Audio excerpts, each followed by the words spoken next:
ఎనిమిదో వచ్చాము చూడండి. దేవుని యొద్దకు రండి, అప్పుడు ఆయన మీ యొద్దకు వచ్చును. పాపులారా మీ చేతులను శుభ్రం చేసుకునుడి. విమనస్కులారా మీ హృదయములను పరిశుద్ధపరచుకునుడి. అందరి కళ్ళు మూసుకొని చిన్న ప్రార్థన. మా పరమ తండ్రి, ఈ వాక్య భోగంలో వెళ్తున్నాం తండ్రి. నాతో మాతో మీరు మాట్లాడండి. ప్రతి వారికి వినగల చెవిని, గ్రహింపగల మనసును దయచేయండి. వాక్యం విని విడిచిపెట్టే వారు కాకుండా వాక్యానుసారమైన జీవితం జీవించే భాగ్యం, యోగ్యత నాకు మాకు అనుగ్రహించండి. యేసు దివ్య నామమును వేడుకొని ప్రార్థన చేస్తున్నాం పరమ తండ్రి. ప్రియ దేవుడారా, ఈ ఉపవాస కూడికలో, ఈ వ్రత దినాల్లో, ఈ పండుగ దినాల్లో దేవుని సన్నిధికి వచ్చిన మనము ఆయన మనం పిలుస్తున్నాడు. ఆయన ప్రయాసపడి పాపభారం మోసుకుంటున్న సమస్త జనులారా అక్కడికి రండి అంటున్నాడు. అప్పుడు ఆయన రమ్మన్నప్పుడు మనం రావాలా వద్దా? రావాలి. ఎందుకు పిలుస్తున్నాడంటే మన భారమును తొలగించడానికి, మన చింతను తీసివేయడానికి, మన హృదయాలలో ఉల్లాసాన్ని కలుగు చేయడానికి ఆయన దేవుడు రమ్మంటున్నాడు. నీ భారముతో, నీ పాపముతో, నీ శాపముతో నువ్వు కురింగిపోయి నశించిపోవద్దు అని అభిషక్తుల ద్వారా దేవుడు పిలుస్తూ ఉన్నాడు, వాక్యం ద్వారా పిలుస్తూ ఉన్నాడు. అందుకని యాకోబు అనగా యేసు ప్రభు వారి తమ్ముడు యాకోబు గారు తన వాక్యం సరే దేవుని యొద్దకు రండి, అప్పుడు ఆయన మీ యొద్దకు వచ్చాము. చుట్టాలు మన ఇంటికి వస్తే మనం వాళ్ళ ఇంటికి వెళ్తాం, అవునా కదండి? అది ఎప్పుడు ఒక పంపరాడు అంటే మీరు ఎడమొఖం పెడమొఖం. కమ్యూనికేషన్ అనేది ఉంటేనే కార్యాలు జరుగుతాయి. ఐక్యత అనేది ఉంటేనే ఏదన్నా మనం చేయగలుగుతాం. దేవునితో మనకు సంబంధం ఉంటేనే మనం ఆయన తెలుసు, ఆయన మనకు తెలుసు, మన జీవితంలో ఏదైనా జరుగుతుంది. దేవుని స్తోత్రం చెప్పండి, హల్లెలూయా. అయితే ఆయన భక్తులు ఏమన్నాడు? దేవుని యొద్దకు రండి, అప్పుడు ఆయన మీ యొద్దకు వచ్చెను. వచ్చిన మనం ఏం చేయాలి? పాపులారా మీ చేతులను శుభ్రం చేసుకుని, ద్విమనస్కులారా అంటే రెండు తలంపులు కలిగిన వాళ్ళారా. పాముకి ఎన్ని నాలుగులు ఉంటాయి? గుడిలో ఒక నాలుగు, బయట ఒక నాలుగు. మనకి పాముకి తలలోనే ఉంటుంది విషయము, మనకి ఎక్కడ ఉంటుంది విషయము? అమ్మ మీ అంతా తెలుసు అనమాట. ఈ విషయాన్ని విడిచేది యేసయ్య సన్నిధికి వస్తేనే నీ గర్వము, నీ అహంభావము, నీ అవిధేయత, నీ యొక్క లోబడి తత్వం, నీ నీరసము, నీ పిచ్చతనము, బిగబట్టుతనం ఇవన్నీ ఇక్కడే పోతాయి. వాక్యమైన దేవుడు వాక్యం మీతో మాట్లాడతాడు. దేవుని స్తోత్రం, హల్లెలూయా. దేవుని యొద్దకు వచ్చిన మీరు మీ చేతులను శుభ్రం చేసుకున్నది, మీ హృదయాలను శుభ్రం చేసుకున్నది, మన జీవితాన్ని సరి చేసుకునేదే దేవుని యొక్క మందిరం. ఈ మందిరంలో పాపులారా అంటున్నాడు ఆయన. ఏ భేదం లేదు, అందరూ పాపం చేసి దేవుడి మహిమను పొందలేకపోతున్నాం. ఆయన మహిమ పొందాలంటే ఇక్కడికి రావాలి, తప్పుదమ్ములు ఒప్పుకోవాలి, మన జీవితాన్ని సరి చేసుకోవాలి. అంటే ఆయన ఏమన్నంటే మీ మనస్సును, మీ హృదయములను అంటే శుభ్రము చేసుకోవాలి. ఎలా శుభ్రం చేసుకుంటారు? వాక్యం వినుట వలన. వినుట వలన ఏం కలుగుతుంది? మీకు విశ్వాస కలుగుతుంది. అది దేవుని వాక్యం అయి ఉండాలి. ఆ వాక్యం విన్నప్పుడు ఆ విశ్వాసములో నీ జీవితం ఏం చేస్తాడంటే దేవుని వైపు మలుకుంటావు. దేవుని సన్నిధానంలో ఎప్పుడైతే నువ్వు వస్తావో నీ హృదయాన్ని, నువ్వు చేసిన తప్పులను ఒప్పుకోవడానికి ప్రయత్నం చేస్తావు. నువ్వు చేసిన ఆ దుర్మార్గతను వాక్యం నీతో మాట్లాడుతుంది. ఆది యందు వాక్యము, వాక్యము దేవుని వాక్యమే. దేవుని స్తోత్రం, హల్లెలూయా. నీ వాక్యము నా పాదములకు, నా త్రోవకు. దేవుని స్తోత్రం, హల్లెలూయా. వాక్యం వెల్లడేకుడు తోడనే తెలివి లేని వారికి తెలివి కలిగను. 119, 150 ఏముందండి? నీ వాక్యమే నన్ను బ్రతికించెను, నా బాధలో ఇదే నాకు నెమ్మది కలుగు చేశాను. నువ్వు దేవుని సన్నిధికి వచ్చి దేవుని వాక్యాన్ని వింటే నీ జీవితం బాగుపడుతుంది, నీ దరిద్రత పోతుంది, నీకున్న దెయ్యాలు పోతాయి, నీకున్న బలహీనతలు పోతాయి, దేవునికి అభిషేకం నీ మీదకి వస్తుంది. దేవుని స్తోత్రం, హల్లెలూయా. ఎందుకంటే వాక్యంలో చెప్తున్న మాట చూడండి. చెక్కయ్య మీ అందరూ తెలుసు కదా. చెక్కయ్య ఎవరు చూడాలని వచ్చాడు? ఆమేన్. యేసు చూడాలని వస్తే యేసే తప్పించుకుని వెళ్ళిపోయాడా? యేసే ఎక్కడికి వచ్చాడు? చెక్కయ్య త్వరగా దిగు, నేను నీతో నీ ఇంటికి వస్తాను. దేవుని స్తోత్రం, హల్లెలూయా. మనం ఆయన దగ్గరికి వెళితేనే మనకు ఉపయోగము. నువ్వు వెళ్ళకపోతే లేదు. ఎక్కడ వేసేవారు గొంగలంటే అక్కడే. కనుక ఆశ ఉండాలి, జీలు ఉండాలి. నా దేవుని సన్నిధికి వెళ్ళాలి, నా దేవుని సన్నిధిని గడపాలన్నప్పుడు, ప్రభు సన్నిధికి వస్తున్నప్పుడు ప్రభు యొక్క మహిమ, ప్రభు యొక్క తేజస్సు, ఏమైనా ఆత్మ నిన్ను ఆవరించినప్పుడు దెయ్యములు, భూతాలు, శక్తులన్నీ వదిలిపోతాయి. దేవుని స్తోత్రం, హల్లెలూయా. దేవుని దగ్గరికి వచ్చాడు కనుక దేవుడు అతని దగ్గరికి వచ్చాడు, అతని ఇంట్లోకి వచ్చాడు. అతనికి ఏం జరిగింది? రక్షణ కలిగింది. మనకు కావాల్సింది ఏంటంటే దేవుని సన్నిధికి వచ్చిన మనము రక్షణలో కొనసాగిపోవాలి. రక్షణ కొనసాగిపోవాలంటే ప్రార్థన చేస్తాడు, బైబిల్ చదువుతాడు, భయభక్తులతో ఉంటాడు, విశ్వాసాన్ని కాపాడుకుంటాడు, పరిశుద్ధతను కాపాడుకుంటాడు, తన జీవితం దేవునికి అప్పగించుకుంటాడు కదా. పరిశుద్ధాత్ముడు అతన్ని నడిపిస్తూ ఉంటాడు. దేవుని స్తోత్రం, హల్లెలూయా. అలాగే యేసుప్రభు వారు సీమోను ఇంటికి వచ్చారని తెలిసింది. పిలిచింది ఆయన యేసుప్రభు దగ్గరికి వస్తే యేసుప్రభు వారి గురించి ఒక ఆవిడ ఉంది. ఆయన చాలా మంచివాడు, దయగల మాటలతో ఆదరించి, ఓదార్చి, నెమ్మదించి స్వస్థతలు చేస్తున్నాడు, అద్భుతాలు చేస్తున్నాడు, పక్షవాయు గల వాడిని బాగు చేశాడంట, ఆయన రకరకాల వ్యాధులు బాగు చేస్తున్నాడని ఒక పాపాత్మురాలు విన్నది ఏం చేసింది? ఆయన పలానా ఇంటికి వస్తున్నాడని చెప్పేసి అత్తరు గుడ్డు తీసుకుని వెళ్ళిపోయి కదా.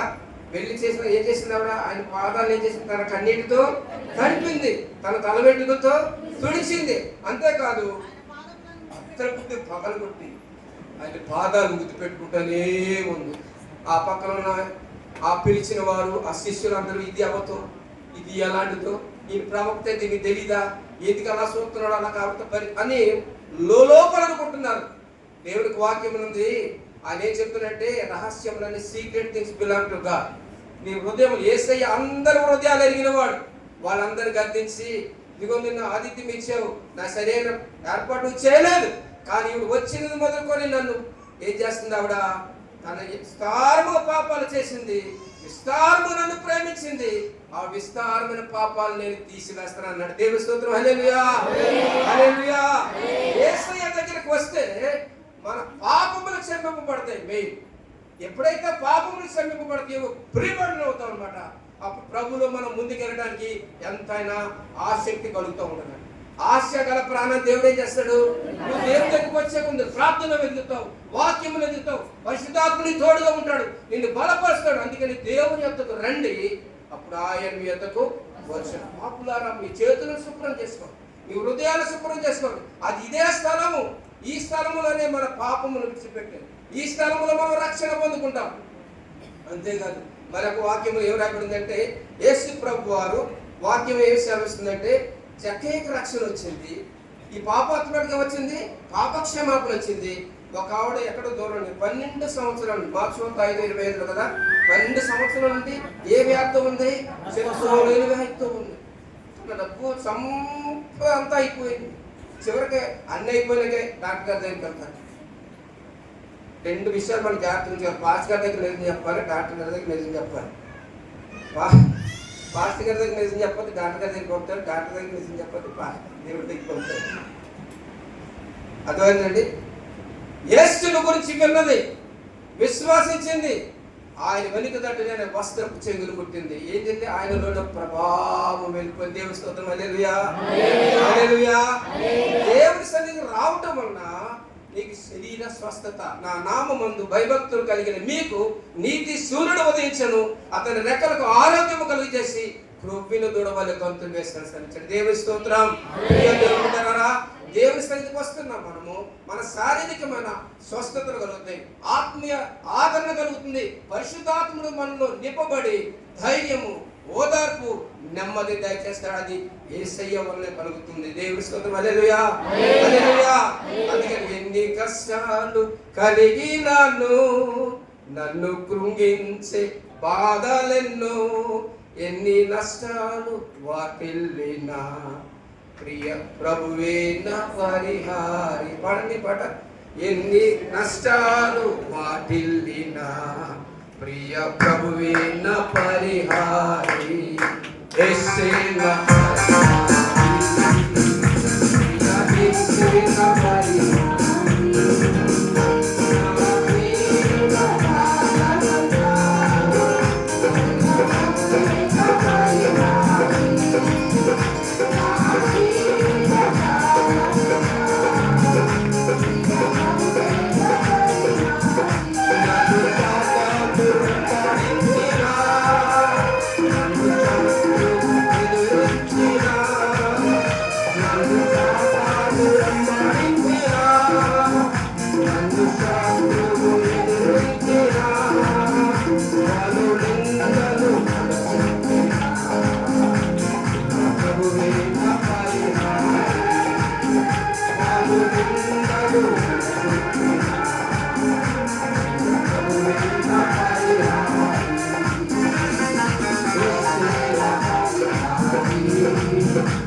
పరిశుద్ధాత్ముడు మీ మీదకి వచ్చి మీకు శక్తినిస్తాడు. పరిశుద్ధాత్ముడు మీ హృదయంలో ఉన్న చింతన తీసివేస్తాడు. పరిశుద్ధాత్ముడు మిమ్మల్ని ఆవరించినప్పుడు మీరు ఆయన బలమును పొందుకుంటారు కనుక ఆయనలో ఉన్న ఆనందము ఆయన రుచి చూచిన వారికి తెలుస్తుంది. దేవుని స్తోత్రం, హల్లెలూయా. దేవుని సన్నిధికి మనం వస్తున్నాము అంటే మన జీవితంలో ఒక డెడికేషన్ వైపు ఉండాలన్నమాట. సమర్పణ జీవితం కలిగి ఉండాలి. ఏంటంటే ఇప్పుడు మీకు ఋషులు తెలుసు కదా, ఋషులు తపస్సు చేస్తారు. ఎక్కడ చేస్తారంటే ఊరు బయట హాస్పిటల్ వేసుకొని కర్ర పెట్టుకుంటారు. ఎందుకు చేస్తున్నారు? గడ్డలు పెంచేసుకొని హాస్పిటల్ వేసుకొని ఒక శక్తి పొందుకోవాలి. ఓం బిగ్ బస్ అన్నారు, అంతేనా? అందుకని ఊరు బయటకి చేస్తున్నారండి. ఒక శక్తి పొందుకోవాలి. సరే, వాళ్ళు అలా వచ్చండి. మన గాంధీ తాత గారు ఏం చేశారు? సత్యాగ్రహం చేశారు. దేనికోసం చేశారు? స్వతంత్రం చేశారు. ఏదో పోరాటం ఉంటాయి. సరే, అలా వచ్చండి. ఇప్పుడు రాజకీయ నాయకులు ఎక్కడబడే దండలు వేసేస్తున్నారు, మెడ దండ వేసుకున్నారు. పంచాయతీ ఆఫీసుల్లోనూ లేదా కోర్టుల దగ్గర పోలీసుల దగ్గర మాకు జీతాలు పెంచాలి, అది రావాలి, ఇది దింపాలి. వాళ్ళు ఏం చెప్తున్నారు? నిరాహార దీక్ష. మరి మీరేం చెప్తున్నారు? మీరేం చేయాలని అయ్యగారు ఏర్పాటు చేశారు? క్రైస్తవమైన మనమందరం ఉపవాసం ఉండాలి. దేవుని స్తోత్రం, హల్లెలూయా. దేవునితో పోరాలంటే కామ క్రోధ మదం మత్సరం చావాలి, బాహ్య పురుషుడు చావాలి, ఆంతర్య పురుషుడే బలపడాలి. దేవుని స్తోత్రం, హల్లెలూయా. ఎప్పుడైతే బాహ్య పురుషుడు చస్తాడో దేవుని ఆత్మ నీలో పనిచేసి నీలో చీకటి శక్తులన్నీ వెళ్ళిపోతాయి. కనుక ప్రియమైన దేవుళ్ళారా, దేవుని దగ్గరికి వస్తే మనకి ప్రయోజనాలు ఉన్నాయి. కనుక ఆ ప్రయోజనం ఉన్నప్పుడు బైబిల్ గ్రంథములు ఇద్దరు ముగ్గురు ఒక మాట చెప్పి ముగిస్తాను. ఎప్పుడైతే దేవుని దగ్గర వస్తారో ఆయన శక్తి మీ మీదకి వస్తుందో నీ కుటుంబంలో సమాధానం ఉంటుంది, నీకు సంతోషం కలుగుతుంది, నీ సమస్యలకు పరిష్కారం ఉంటుంది. ఆయన రాజులకు రాజు, ప్రభులకు ప్రభు, సర్వాధికారి దేవుడు. ఆయన దేవుని కుమారుడిగా మన మధ్యకి వచ్చాడు. ఆయన మన మధ్య వచ్చి అనేక సువార్తలు శిష్యులందరూ పిలిచాడు. మీరు సర్వలోకానికి వెళ్ళి సృష్టికి సువార్త ప్రకటించండి. నమ్మి బాప్తిసం పొందినవాడు రక్షకుడు, నమ్మని వారికి శిక్ష విధింపబడును. ఆయన ఎవరైతే నమ్ముతారో ఆయన గొప్ప శక్తి పొందుకుంటారు. దేవుడు అలా చెప్పి శిష్యులు పంపించాడు. శిష్యులు వెళ్ళి చాలా అద్భుతాలు బాగా చేశారు. చాలా హ్యాపీగా ఉంది. మీటింగ్ చాలా బాగుంది. ఒక రోజు నా తండ్రి నా కుమారుడికి కాయిలా పడిపోతున్నాడు, పిక్స్ వచ్చేసింది, బాగు చేయండి అని అడిగితే వాళ్ళు ఇడిదిప్పి కొట్టి ఏం చేశారు? మొత్తం దెయ్యం పోలేదు. ఆ తండ్రి వచ్చి యేసయ్య దగ్గర ఫిర్యాదు చేశాడు. నీ శిష్యుల దగ్గరికి వెళ్ళాను, నా కొడుకున్న బలహీనత పడదంటే యేసు ప్రభు వారు నువ్వు నమ్ముచున్నావా అని అడిగారంట. ఆయన బిగ్గరగా ప్రభువా నేను నమ్ముచున్నాను అనగానే యేసయ్య ప్రార్థన చేస్తే ఆ పిట్స్ వ్యాధి అద్భుతులు వెళ్ళిపోయింది. ఈ శిష్యులకు డౌట్ వచ్చిందంట. ఈయన చెప్తేనే కదా మనం వెళ్ళాం, ఈయన చెప్తే అన్నీ బాగా జరిగింది, ఇది ఎందుకు బాగాలేదు? ఆయన చెప్తే ఎందుకు పోయింది? ఇంటికి వచ్చినాక అడిగారంట. ఇంటికి వచ్చి అడిగినప్పుడు అన్నారంట, మార్కు సువార్త మీరు చదివినట్లయితే 9వ అధ్యాయము, నేను 29 వచ్చిన 2-3 వచ్చిన చెప్పి ముగించేస్తాను. 9:29 ఏముందంటే, ప్రార్థన వలనే కానీ ఇట్టి విధమైన వదిలిపోవట అసాధ్యము. దేవుని స్తోత్రం చెప్పండి, హల్లెలూయా, హల్లెలూయా. మీరందరూ అసలు నాతో మాట చెప్పండి. అసాధ్యమైనవి సాధ్యం అవ్వాలంటే ప్రార్థనే మనకి ప్రాముఖ్యం. ఈ దెయ్యాలు వదలాలంటే, ఈ చీకటి శక్తులు వదలాలంటే, ఈ సమస్యలు పోవాలంటే ప్రభు పాద సన్నిధికి రావాలి. ఎక్కడున్నా సరే ఈ సేవకుడి ప్రకటించాడంటే దేవుడు నీకు పిలిపిస్తున్నాడు, నీ సమస్యలను విడుదల చేయడానికి పిలుస్తున్నాడు. అక్కడ వాక్యం ఏంటంటే అసాధ్యమైనవి సాధ్యం అవ్వాలంటే కేవలం ప్రార్థన. యేసు ప్రభువును మీరు శోధనలో ప్రవేశింపుకున్నట్లు మీరు మెలుగుగా ఉండి ప్రార్థన చేయాలి అన్నాడు. మెలుగుకుండా మనం ప్రార్థన చేయాలి. మన సమస్యలు అనేక మనకు ఉన్నాయి. ఆ ప్రార్థనలో ప్రభు మనకు సహాయం చేస్తాడు. అంతేకాదు ఇంకో దేవుని సహాయం కావాలనుకోండి. ఎజ్రా ఆ యొక్క మన బబులోని దేశం నుండి మన యెరూషలేముకి వెళ్తున్నాడు. ఆయన దగ్గర మరి 2 కోట్ల ఆస్తి ఉంది. నడుచుకుంటే వెళ్తున్నప్పుడు దొంగల భయం ఎక్కువైపోయింది. ఎజ్రా ప్రకటన చేశారు, మీరందరూ అహవా నది దగ్గర ఆగండి, ఉపవాసం ఉండండి, మన దేవునికి మనం ప్రార్థన చేద్దాం. దేవుని స్తోత్రం, హల్లెలూయా. ఇప్పుడైతే దేవుని సహాయం కోరారు, ఆయన సహాయం కొడితే ఆయన తల్లి అని విడిచను, తండ్రి విడిచను, నేను నిన్ను విడువను ఎడమ ఆయన అరిచేతులు చెప్పుకున్నాను. ముదిమి వచ్చే వరకు నడిపించేవాడు నేనే. ఆ అక్షర ఆహ్వానాన్ని దగ్గర ప్రకటన చేసినప్పుడు అందరూ ఉపవాసం ఉండి ప్రార్థన చేయగా దేవుడు వారి సామాగ్రికి వారికి ఒక కంచె వేసి యెరూషలేమునకు క్షేమంగా నడిపించాడు. దేవుని స్తోత్రం. హల్లెలూయా. మన ప్రయాణాల్లో కానీ మన వస్తువుల్లో కానీ మన సమస్య మన భద్రంగా ఉండాలంటే, దేవుడు మనకి ఇచ్చిన దొంగిలించకుండా ఉండాలంటే ప్రార్థనే మనకు ఆయుధం. మన జీవితము బాగుపడాలంటే ప్రార్థనే మనకు ఆయుధం. ఈ ప్రార్థనకి మరొకటి ఉంది, జతపరచవలసింది ఉపవాసం. ఈ ఉపవాసము గుండెల్లో ఉన్న భారాన్ని బట్టి 1 రోజు, 3 రోజులు, 7 రోజులు, 40 రోజులు ఆ సందర్భాన్ని బట్టి వారు ప్రార్థన చేసి విజయం పొందారు. దేవుని స్తోత్రం. హల్లెలూయా. అసాధ్యమని సాధ్యం అవ్వాలంటే ప్రార్థన కావాలి. అనుకున్నవి అనగా మనకు భద్రత కావాలన్న కూడా ఉపవాస ప్రార్థన ఉండాలని వాక్యం సెలవిస్తుంది. ఒక రాజు మీదకి 3 రాజులు వచ్చారు, మోయాబీలు, అమోరీలు, షేరుమాను. 3 రాజులు యెహోషాపాతు దేవుని సన్నిధిలో మనస్సు నిలిపి భయముతో, ప్రభువా ఒక్కడు మా 3 వస్తున్నారంటే యుద్ధం యెహోవాది అన్నాడు. ఎవరైతే ఆ యొక్క ఇశ్రాయేలు జనాంగానికి వ్యతిరేకంగా వాళ్ళు యుద్ధాల నాదాలతో వచ్చారు వాళ్ళందరినీ దేవుడే యుద్ధం చేసి చప్పకట్లా చంపేసి మీరు పాట పాడుకుంటే వెళ్ళే వరకు అక్కడ ఎవరు లేరు. దేవుడు వారి పక్షాన్ని రాజ్యం అన్నాడు.